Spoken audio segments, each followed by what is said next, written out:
Shalom, selamat pagi saudara yang dikasihi Tuhan. Kiranya berkat, damai sejahtera dan sukacita dari Tuhan Yesus Kristus senantiasa menyertai saudara sekalian. Sebelum kita mendengarkan firman Tuhan dan renungan, marilah kita berdoa. Tuhan Allah Bapa yang baik, kami sungguh bersyukur atas kebaikan dan kemurahan-Mu, karena Engkau Tuhan yang selalu melindungi dan memberikan pertolongan dalam kehidupan kami. Jika saat ini kami akan mendengarkan sabda firman-Mu, kami memohon Tuhan yang mengurapi kami dengan Roh Kudus-Mu, agar kami dapat mengerti apa yang Tuhan sampaikan kepada kami.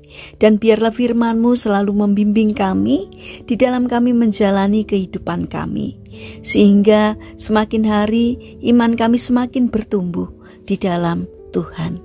Terima kasih Tuhan, di dalam nama Tuhan Yesus Kristus kami berdoa. Amin. Saudara yang dikasihi Tuhan, bacaan firman Tuhan saat ini diambil dari kitab Kolose pasal 3 ayat 13. Demikian sabda Tuhan.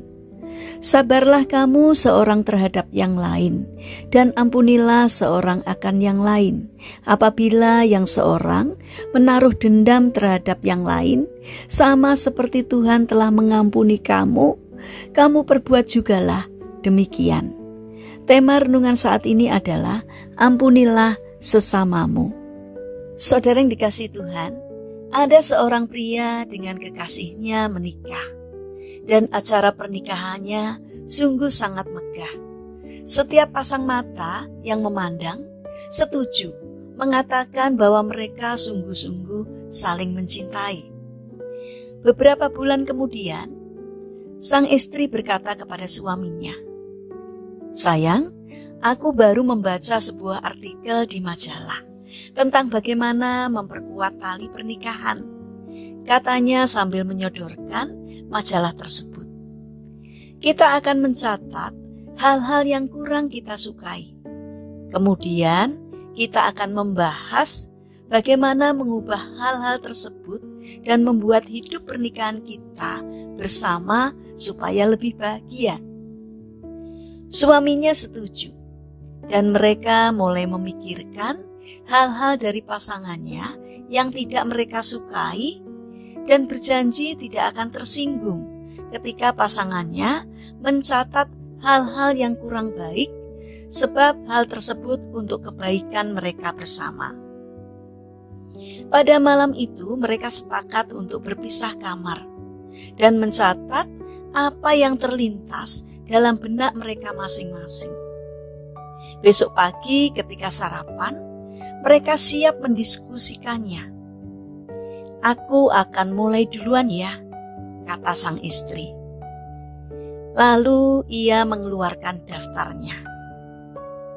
Banyak sekali yang ditulisnya, sekitar 3 halaman. Ketika ia mulai membacakan satu persatu hal yang tidak ia sukai dari suaminya, ia memperhatikan bahwa air mata suaminya mulai mengalir. "Maaf, apakah aku harus berhenti?" tanyanya. "Oh tidak, lanjutkan saja," jawab suaminya. Lalu sang istri melanjutkan membacakan semua yang terdaftar. Lalu kembali melipat kertasnya dengan manis di atas meja dan berkata dengan bahagia, "Sekarang gantian ya, engkau yang membacakan daftarmu." Dengan suara perlahan suaminya berkata, "Aku tidak mencatat sesuatu pun di kertasku. Aku berpikir bahwa engkau sudah sempurna, dan aku tidak ingin mengubahmu. Engkau adalah dirimu sendiri. Engkau cantik dan baik bagiku. Tidak satu pun dari pribadimu yang kudapatkan kurang." Sang istri tersentak dan tersentuh oleh pernyataan dan ungkapan cinta serta isi hati suaminya, bahwa suaminya menerimanya apa adanya. Akhirnya ia menunduk dan menangis. Saudara yang dikasihi Tuhan, dalam hidup ini banyak sekali kita merasa dikecewakan depresi, dan sakit hati. Sesungguhnya tak perlu menghabiskan waktu untuk memikirkan hal-hal tersebut. Hidup ini penuh dengan keindahan, sukacita, dan harapan.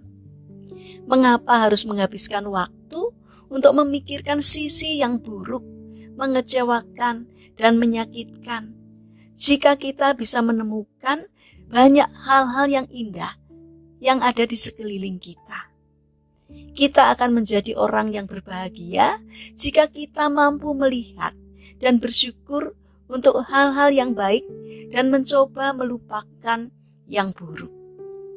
Saudara yang terkasih, mari kita bangun karakter bersyukur atas setiap hal yang terjadi dalam hidup kita, agar hidup ini terasa indah.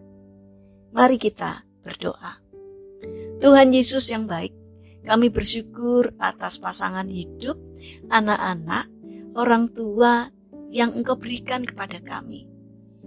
Ada banyak hal-hal yang menyakitkan dalam hidup kami, dalam menjalani hidup bersama mereka. Namun kami pun sering merasakan hal-hal yang membahagiakan dari mereka. Apapun keadaan yang kami alami saat ini, ajarilah kami untuk tetap melihat yang baik dalam diri mereka, karena mereka adalah hadiah yang Engkau berikan kepada kami. Kalau kami tidak bisa mengubah mereka, bantulah kami agar kami dapat lebih dahulu berubah, sehingga semuanya akan menjadi lebih indah pada akhirnya. Bapa yang penuh kasih, kami mendoakan bagi mereka yang mengalami permasalahan dan kesulitan hidup. Kiranya Tuhan berkenan hadir untuk menolong mereka. Bagi mereka yang sakit, kiranya Tuhan memberkati setiap upaya yang mereka lakukan, agar Tuhan juga berkenan untuk menjamah dan menyembuhkannya. Bapa yang baik, saat ini kami ingin menyerahkan setiap rencana dan aktivitas kami hari ini kepadamu. Berikanlah semangat kepada kami dalam menjalani hari-hari yang Tuhan percayakan kepada kami. Kami mohon kiranya Tuhan yang menolong dan memberkati kami. Terima kasih Tuhan. Kami percaya bahwa Tuhan akan senantiasa menyertai kami. Dalam nama Tuhan Yesus Kristus, kami berdoa. Amin. Puji Tuhan, saudara yang terkasih, kiranya firman Tuhan dan renungan hari ini dapat menjadi berkat bagi kita semua. Haleluya.